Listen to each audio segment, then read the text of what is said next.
一帶一路倡議係國家聯通海外嘅門戶，香港效率高同覆蓋廣嘅物流業正好可以找緊機遇。一帶一路倡議提出超過10年，香港同沿線國家以及地區廣泛合作，同參與倡議嘅50個國家簽訂民航相關協定，以及90幾個國家建立海運貨物往來。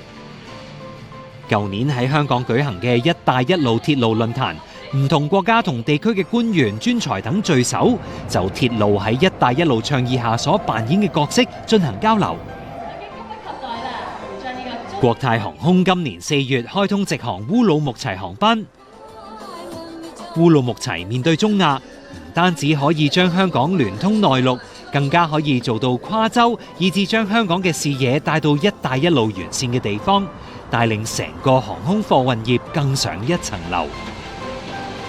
作為超級聯繫人同增值人，香港發揮內聯外通嘅優勢，以全新方式拓展一帶一路新機遇。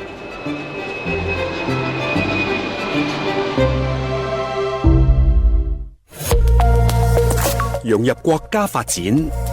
鞏固國際優勢，團結香港，聯通世界。